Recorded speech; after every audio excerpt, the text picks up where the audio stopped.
dito ko pa sumasakit yung buong. Yan dyan mo sumasakit. Kailan pa? Lumala lang po siya nung nung Friday.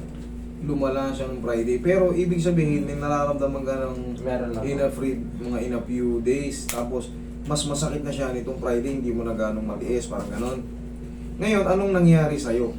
Kumbaga, paano siya nagsimula? Kasi Nadulas ka ba? Natukod mo ba yan? natukod ko po. Nabiglat ka ba? Ano? Tapos, nung natukod ko po yun, sumakit siya. Mm. Tapos bigla na lang nawala. Tapos, Bumalik na lang siya. balik ba? Parang kumbaga, Hmm. yan lang. Andyan, nawawala. Nawawala. Tapos Itong Friday, ito na. Masakit na. Check natin. Pero hindi mataas yung kunyari, nalaglag ka, tumukod ka, hindi gano'ng mataas. Hindi na. Sige, busog ka. Tignan natin kung ano nangyari. Ito kasi yun. Ito? Dito ka. Dito. Hmm. Tapos pag, yun yan, nung naglaro ako nung Friday kasi ang cut fit po namin is table tennis. Hmm. Sumakit siya tapos umaano dito. Nagra-radiate hanggang dito sa baba. Check mo. Pag yan, inaangat natin ganyan, masakit. Masakit. Okay. Nalilimit lang yung... Nalilimit na. Ito, kunyari, ito sa sample. Okay lang. Kailangan kasi ganyan, aabot siya ng paganyan. Pero pag ito, pag pinipilit mo iangat, yan, parang may naglilimita. Bumabara, parang, tapos yung mga muscle mo, parang nahahatak agad. Ibig sabihin yan, may sira yung joint. Sige. Tumaba ka ba dati? O pumayat ka? Kabila, tingnan ko. Ayan. Yan, nagbubukas pa ako sa dati. Okay, oo, kasi yan yung indikasyon na ano yun. Parang na dati nang kumapal to, lumiit ulit. Nagkaroon ng Isa balat. tawag dyan yung stretch marks.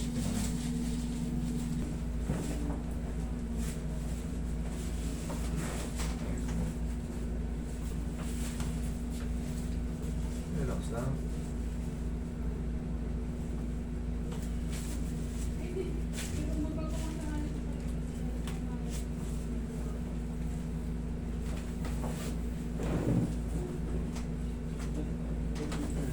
Higa kang ba tagilid? Tagilid ka, idol. Sige, higa ka lang ba tagilid? Yan, relax mo lang ang taon mo. Yan, relax lang. Kabilang side. Dami na na. Para lahat na. Parang napunit eh. Laglag mo lang yung leg mo. Yan, relax ka lang. Okay, tama. Sakto may mga musuot.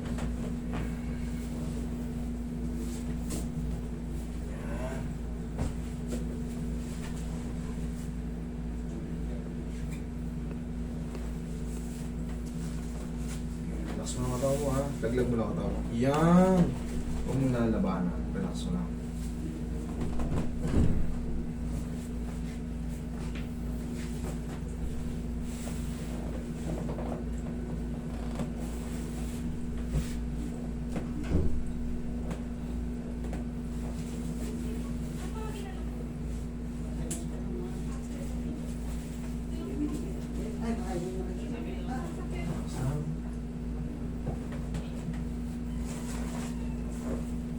Relax na. Ayan, sige, laglag mo na yung mukha mo dyan. Diyan ka lang muna. Oh, pero, at least nawala yung bukol-bukol. Kumantag na. Kanya, buhay na buhay yung Buhay na buhay sa kanya eh. Pero yun nga, pag may ganyan kayo, Tupi mo yung tuhod mo na. umiwas kayong kumain ng mga malalansa. Balakang mo lang. Yan. Huwag muna kayong kumain ng ano. Walo yung malalansa na yan, bagoong, isda, bagong, Tapos bagoong yan. tayo ko sa bagoong. Kaya pala eh, alisin nyo muna yan. Kaya idol. nyo mo. Dalawa. Ganda ng balat mo, nasira. Yung bagoong na nilalagyan ng taba. Ay, hindi pala eh, kaya pala eh.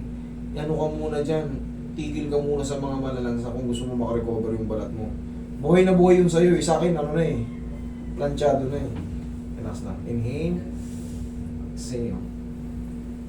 Tapos palitan mo yung bedsheet mo. Baka yung, dun yan eh, ilang ginawa ko. Pinalitan ko yung sapin ng likod, yung ano, sa higaan. Kasi pag umiinit yung sa higaan, nagpapawis ng hindi maganda. Ngayon, Ma-absorb yung O na-absorb ng likod natin. Tapos kakain-kain ng balansa, mahilig ka pala sa bagoong. Yung likod mo, idol, wala namang paglagyan ng ano. Pero tinuturo ko sa'yo kasi nangyayari na sa akin yan. Pansamantala. Ano mo, recover ka muna. Ang dami nang in-apply niya sa mukha niya eh. Para matanggal yung tagyawat. Para matanggal yung tigyawat, nandito naman sa likod, punong-puno na rito. Puno na sa likod, sa mukha tumubo. Wala namang pagkano sa likod, pero siyempre, Paglagyan. kailangan mo talaga, idol, mag-control ka muna ng pagkain. Alisin mo muna yung, tandaan mo yan, bagoong, pusit, hipon, crab, yung crab o talangka, patis, itlog, manok, yan, iwasan mo muna yan. Sigurado, makakalaya ka niyan. Kasi kahit anong paderma mo, kung talagang kumakain ka rin met-maya ng itlog, almusal mo itlog, pag nagtatangalian ka pa, meron ka pa rin itlog. Manok naman kasunod. Yari ka dyan. Pero kung yung mga regular lang na massage, Bukas pa yun, maligo mo. oo, kahit mamayang gabi, pwede maaga pa naman. At least 5 hours. Huwag lang yung pag-uwi nyo. Dahil naalikabok kayo, kumapit yung alikabok, niligo nyo agad, tapos galing kayo sa biyahe. Eh, sigurado. Kaya ang katawan nyo.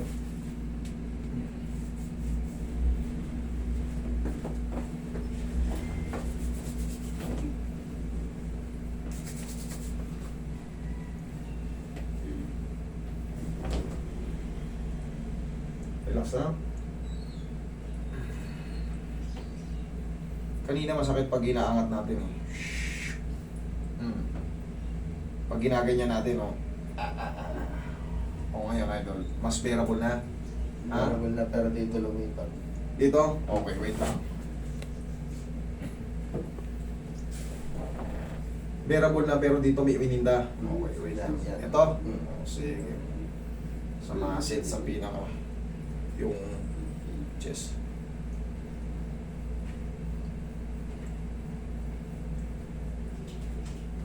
Tapos, mga ilang araw, 4 to 5 days, yan, dire-diretso na yan.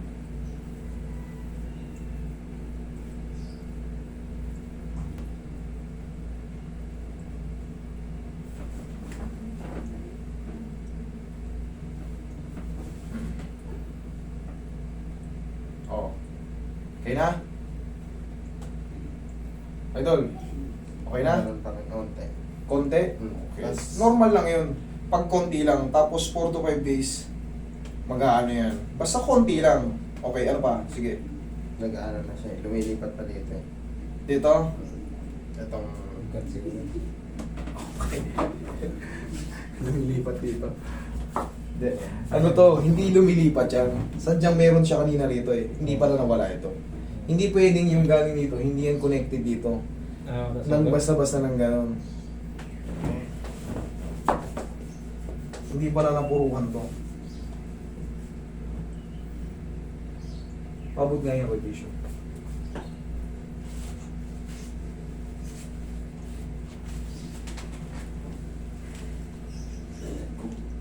Tiisin mo lang. Eh, talagang dinidinan dyan. Relax lang. Lamputan mo lang. Yan.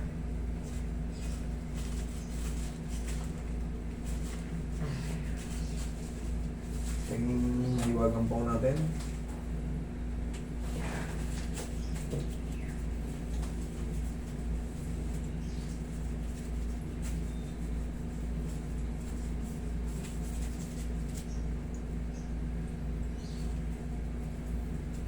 Pagka naramdaman nyo after adjustment, ay maliit na lang, kailangan ba yan magpahinga para mag-subside yung adjustment? Basta tandaan na yung lumiit lang, pero pagka ganito kanina tapos parang sumakit palalo hindi po pwede. Kailangan yung ganito, kailangan mga lahati or matinis na. Kasi pag napahinga pa yan, 3 to 4 days, wash out na yan. Madalas ko yung sinasabi kasi ganun talaga. Hindi siya nasisiro-siro agad. May natitira yung trauma. Bakas na bakas. Mm-hmm.